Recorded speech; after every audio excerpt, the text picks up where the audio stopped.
स्वागत है दोस्तों आपके अपने YouTube channel nature art classes में। दोस्तों आज का जो हमारा टॉपिक है वह एलोरा की गुफाएं। दोस्तों इसके पहले जो है हम सिगिरिया नामक गुफा के संदर्भ में एक वीडियो बनाए थे और हमने आप लोगों को बताया ये था कि अगर आप लोगों को चैप्टर वाइज पेपर चाहिए तो हमारे कॉन्टैक्ट नंबर 9415985393 पे जो है नेचर आर्ट क्लासेज जो है लिख करके अपना नाम ज़रूर लिखें और आपको चैप्टर वाइज जो है पेपर मिल जाएगा। जैसे प्रागैतिहासिक कालीन जो चित्रकला है उसका पेपर, सिंधु घाटी सभ्यता का पेपर और उधर जो साहित्य में जो कलाएं रही है उसका पेपर, फिर उसके बाद जो हम गुफाएं पढ़ा रहे हैं इसका पेपर, बाकी क्रम वाइज जो है आपको पेपर मिलता रहेगा। तो अब सीधे हम अपने चलते हैं टॉपिक पे, जो हमारा गुफा है एलोरा की गुफाएं। सबसे पहले दोस्तों हम लोग चलते हैं इसके भूगोल में, इसके यह गुफा कैसे और किस तरीके से बनाई गई है। तो दोस्तों पहले हम स्थान में चलते हैं। तो जो एलोरा की गुफाएं हैं वह महाराष्ट्र के औरंगाबाद जिले में स्थित हैं। सबसे अधिक प्रश्न परीक्षाओं में स्थान विशेष से हमसे पूछा जाता है कि एलोरा की गुफाएं कहाँ हैं। तो एलोरा की गुफाएं महाराष्ट्र के औरंगाबाद जिले में है। यहीं पे एक गुफा और पाई जाती है, सुप्रसिद्ध गुफा अजंता की गुफा भी महाराष्ट्र के औरंगाबाद जिले में ही स्थित है।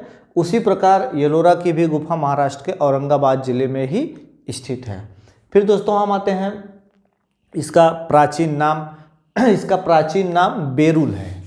दोस्तों इसको हम बेरुल के नाम से जानते हैं, लेकिन यहाँ के जो स्थानीय निवासी हैं वह इसे एलापुर अंचल के नाम से भी कहकर पुकारते हैं। तो इस गुफा का दो प्राचीन नाम है, बेरुल और एलापुर अंचल। दोस्तों आप फिर आते हैं हम पहाड़ी पे। तो जो एलोरा की गुफा है वह एक ऊर्ध्वाधर खड़ी जो है पहाड़ी है और उसी को काट करके एलोरा को गुफाओं को बनाया गया है। इस पहाड़ी का नाम है चंडाद्री पर्वत, अर्थात जो चंडाद्री पर्वत का एक फलक है, एक ऊर्ध्वाधर अर्थात खड़ी पहाड़ी को काटकर, चंडाद्री पर्वत को काटकर इन एलोरा की गुफाओं का निर्माण किया गया है। तो पर्वत हो गया चंडाद्री पर्वत। फिर हम आते हैं सबसे महत्वपूर्ण गुफाओं की संख्या। कुल एलोरा में कुल गुफाओं की संख्या जो है 34 गुफाएं हैं। सबसे ज़्यादा यहाँ से भी बहुत सारे प्रश्न पूछे जाते हैं कि एलोरा में कुल कितनी गुफाएं हैं। तो एलोरा में कुल 34 गुफाएं हमको प्राप्त होती हैं, जिसमें से 12 बौद्ध धर्म से, 17 हिंदू धर्म से, 5 जो है जैन धर्म से गुफाएं हमको प्राप्त हैं। अर्थात इनको हम जोड़ दें तो कुल गुफाओं की संख्या 34 है। अब यहाँ देखेंगे तो 12 बौद्ध, 17 हिंदू या ब्राह्मण धर्म, 5 जैन, इसीलिए इस गुफा को मतलब एक त्रिवेणी के नाम से, धर्मों की त्रिवेणी भी कहा जाता है। यानी कि 12 बौद्ध, 17 ब्राह्मण और 5 जैन, यानी कि ये 3 धर्मों की त्रिवेणी या 3 धर्मों का संगम इस गुफा को कहा जाता है, क्योंकि इसमें 3 धर्म से संबंधित जो है गुफा हमको प्राप्त होती हैं। आगे चल के अभी इसका हम चर्चा विस्तार पूर्वक करेंगे। तो ये जान लिए कि 34 गुफाएं कुल टोटल हैं, 12 बौद्ध, 17 हिंदू और 5 जैन। अब आते हैं हम निर्माणकर्ता के संदर्भ में। बहुत ज़्यादा प्रश्न यहाँ से भी पूछा जाता है। जो एलोरा की गुफाओं का निर्माण है वह राष्ट्रकूट वंश के शासक कृष्ण प्रथम के शासनकाल में इस गुफाओं का निर्माण किया गया। यहाँ से भी बहुत सारे प्रश्न पूछे जाते हैं, जिसका समय 8वीं शताब्दी है। दोस्तों थोड़ा सा हम अगर इतिहास के क्रम में चलें तो अब देखेंगे जब चालुक्यों को पराजित कर, चालुक्यों को हराकर राष्ट्रकूट वंश का शासक दंतिदुर्ग, जो इसका संस्थापक माना जाता है, दंतिदुर्ग ने चालुक्यों को हराकर राष्ट्रकूट वंश की स्थापना की। उसके बाद ये दंतिदुर्ग का जो चाचा रहता है कृष्ण प्रथम, इसके बाद शासक बनता है और सबसे कला प्रेमी, सबसे कला अनुरागी और कला के क्षेत्र में विभिन्न कार्य जो है कृष्ण प्रथम ने किया था। तो इन गुफाओं का सबसे अधिक निर्माण इस राष्ट्रकूट वंश के शासक कृष्ण प्रथम ने किया था। अब गुफाओं का निर्माण हम देख लें, क्योंकि अगर हम इसके पहले की गुफा में देखें, जैसे अजंता की गुफा की जो है गणना पूर्व से पश्चिम की तरफ की जाती है।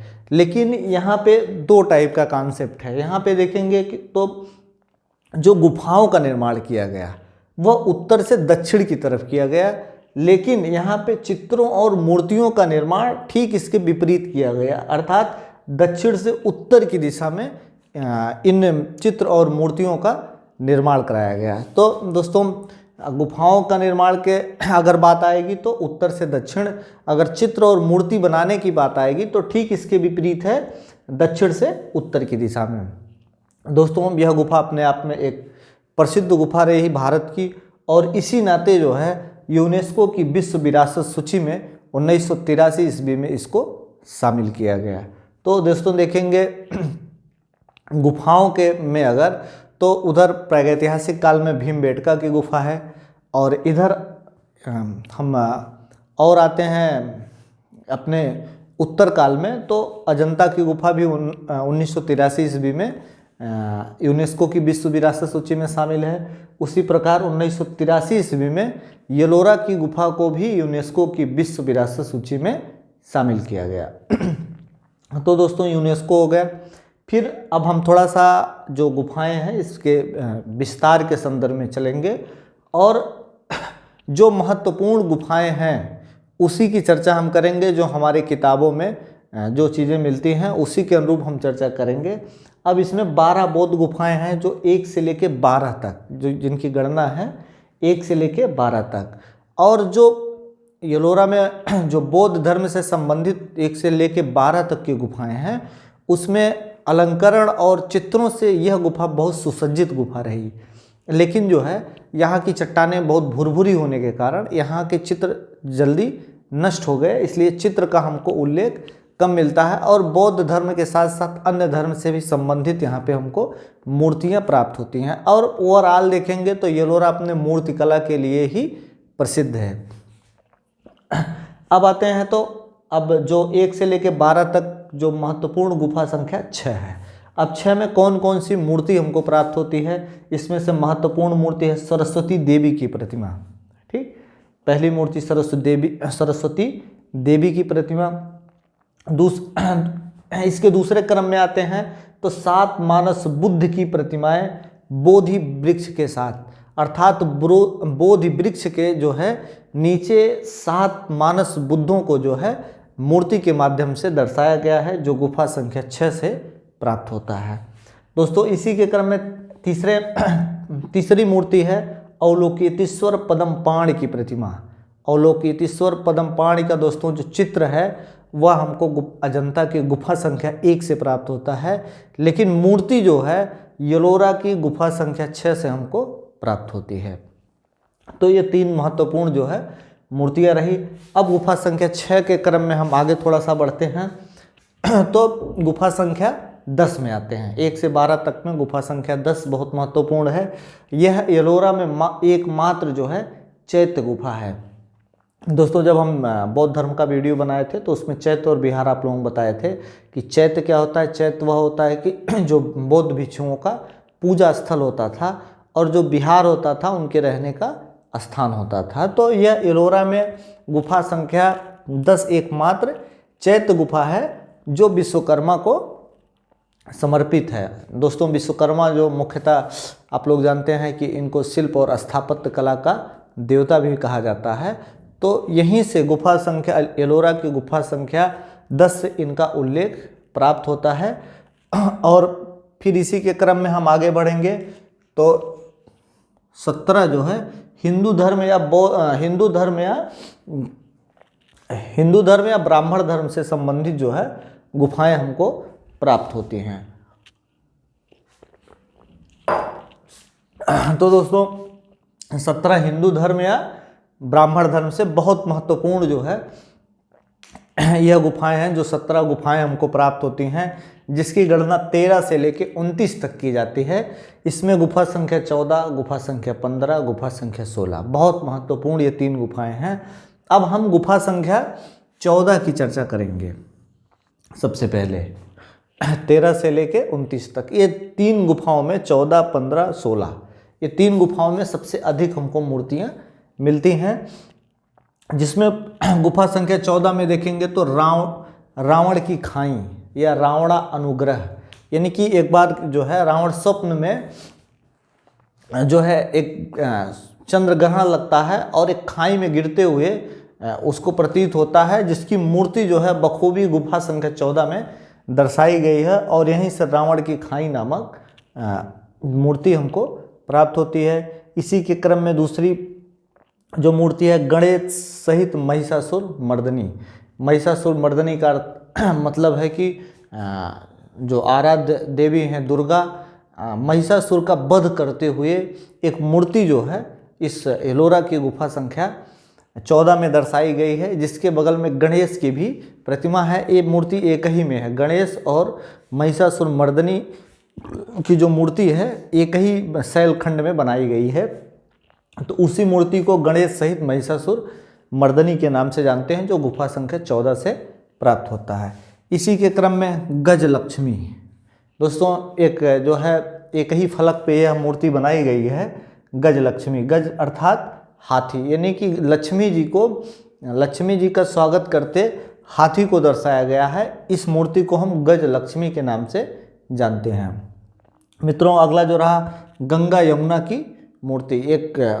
एक शैलखंड का एक फलक है और उस पर जो है उभारदार गंगा और यमुना की भी मूर्तियां बनाई गई हैं। तो ये दोस्तों रहा हमारा गुफा संख्या 14। अब हम चलते हैं गुफा संख्या 15 में। ठीक, यह भी हिंदू धर्म से संबंधित जो है गुफा है। गुफा संख्या 15 दशावतार मंदिर के नाम से जाना जाता है, जिसका निर्माण जो है दंतिदुर्ग, जो राष्ट्रकूट वंश का संस्थापक था, इसका निर्माण दंतिदुर्ग ने कराया था। इसमें विष्णु के 10 अवतारों को दर्शाया गया है। मित्रों उत्तर प्रदेश में झांसी के निकट एक ललितपुर जिला है, वहाँ पे दशावतार मंदिर है जो बहुत सुप्रसिद्ध है और उसका निर्माण गुप्तों के शासनकाल में किया गया है। लेकिन जो एलोरा का दशावतार मंदिर है, सब अगर प्रश्न यहाँ से बनेगा तो ये पूछा जा सकता है कि एलोरा का दशावतार मंदिर किस गुफा संख्या में चित्रित है, तो गुफा संख्या 15 और निर्माणकर्ता जो रहे दंती दुर्ग रहे। दोस्तों जो सबसे महत्वपूर्ण गुफा हमारी है गुफा संख्या 16। पूरे ओवरऑल एलोरा में सबसे महत्वपूर्ण वेरी वेरी मोस्ट इम्पॉर्टेंट ये गुफा है गुफा संख्या 16, जिसे कैलाश मंदिर के नाम से जाना जाता है और इसकी बहुत सारी विशेषताएं भी पूछी जाती हैं, कब और कैसे इसका निर्माण कराया गया, किसने कराया। तो जो इसका समय रहा 8वीं शताब्दी में इसका निर्माण जो है राष्ट्रकूट शासक कृष्ण प्रथम ने 8वीं शताब्दी में कैलाश मंदिर का निर्माण गुफा संख्या 16 में करवाया था। शैली देखेंगे तो इसकी शैली द्रविड़ शैली है। मित्रों मंदिर स्थापत्य कला में मंदिर की 3 शैलियाँ हैं। पहला नागर शैली, दूसरा द्रविड़ शैली, तीसरा जो है बेसर शैली। मित्रों उत्तर भारत के जो मंदिर मुख्यतः बनाए गए यह जो है नागर शैली में बनाए गए। दक्षिण भारत में जो मंदिर बनाए गए वह द्रविड़ शैली में बनाए गए और जो नागर शैली और द्रविड़ शैली का मिश्रण है उसे हम बेसर शैली के नाम से जानते हैं, जिसका मुख्यतः बेसर शैली का निर्माण दक्षिण भारत और दक्षिण मध्य के क्षेत्रों में सबसे अधिक किया गया। तो यह मंदिर मित्रों द्रविड़ शैली में बनाया गया है। अब मंदिर का प्रांगण या क्षेत्रफल हम देख लें तो जो मंदिर का क्षेत्रफल है वह 143 फीट लंबा, 21 फीट चौड़ा और 100 फीट जो है ऊंचा बनाया गया है, अर्थात आयताकार आकार में। यह मंदिर का प्रांगण जो है आयताकार बनाया गया है। ठीक, यह मंदिर आयताकार है जिसका क्षेत्रफल या जिसका प्रांगण 143 फीट लंबा, 21 फीट चौड़ा और 100 फीट ऊंचा बनाया गया है। दोस्तों और येलोरा का हम आगे अब चलते हैं तो जो येलोरा का कैलाश मंदिर है यह भारत का सबसे बड़ा गुफा मंदिर है। अर्थात देखेंगे तो जो गुफा मंदिर के यहाँ एक कॉन्सेप्ट यहाँ पे आप क्लियर कर लीजिएगा कि भारत का सबसे बड़ा मंदिर नहीं पूछ रहा है, भारत का सबसे बड़ा गुफा मंदिर कौन सा है, तो भारत का सबसे बड़ा गुफाओं में स्थित मंदिर यही कैलाश मंदिर है जो गुफा संख्या 16 में बनाया गया है। तो यह भारत का सबसे बड़ा गुफा मंदिर है और गुफा संख्या में अन्य जो मूर्ति या वास्तुकला के क्षेत्र में है तो एक है ध्वजा स्तंभ। आप किताबों में देखेंगे, खास करके रीता प्रताप की किताब में और एक दो किताबें हैं, तो वहाँ ध्वजा स्तंभ बनाया गया है। एकदम वो चित्र छपा हुआ मंदिर के बीचों बीच जो है ध्वजा स्तंभ का मतलब एक लंबा सा खंभा बनाया गया है जिसमें ध्वज लपेटा जाता था। उसका जो है वह जो है एलोरा की गुफा संख्या 16 से हमको प्राप्त होता है। और मंदिर के प्रांगण के बीचों बीच जो है एक शिवलिंग भी वहाँ जो है मिलता है। तो ये तीन चीज़ें रही, कैलाश मंदिर, ध्वजा स्तंभ और शिवलिंग जो एलोरा की गुफा संख्या 16 से प्राप्त है। अब दोस्तों हम आते हैं गुफा संख्या 21। गुफा संख्या 21 जो है रामेश्वरम की मूर्ति यहाँ से प्राप्त होती है और इसलिए यह गुफा प्रसिद्ध है। यानी कि गुफा संख्या 21 से रामेश्वरम की मूर्ति हमको मिलती है। तो ये रहा हमारा 17 ब्राह्मण धर्म या हिंदू धर्म से संबंधित गुफाएं। अब हम चलते हैं 5 जो जैन गुफाएं हैं। इसमें जो है इसकी गणना 30 से लेके 34 तक की जाती है। इसमें यह भी मुख्यतः मूर्तियों के लिए प्रसिद्ध है। इसमें गुफा संख्या जो 30 है उसे हम छोटा कैलाश के नाम से जानते हैं। यानी कि कैलाश मंदिर गुफा संख्या 16 में और गुफा संख्या 30 में छोटा कैलाश। गुफा संख्या 32 में इंद्र सभा की मूर्ति हमको मिलती है, अर्थात इसे हम गुफा संख्या 32 को इंद्र सभा के नाम से भी जानते हैं, क्योंकि यहाँ से इंद्र की एक सभा बैठी हुई है, उसकी जो है मूर्ति प्राप्त है। इसी नाते इसका नाम जो है इंद्र सभा कर दिया गया है। दोस्तों गुफा संख्या 33 इसे हम जगन्नाथ के नाम से जानते हैं, क्योंकि यहाँ से जगन्नाथ की प्रतिमा प्राप्त है। तो ये रहा जो है हमारा ओवरऑल जो है एलोरा की गुफा। तो दोस्तों अगर कोई सुझाव आप देना चाहेंगे तो हमारे कमेंट बॉक्स में ज़रूर लिखिएगा और बहुत बहुत धन्यवाद।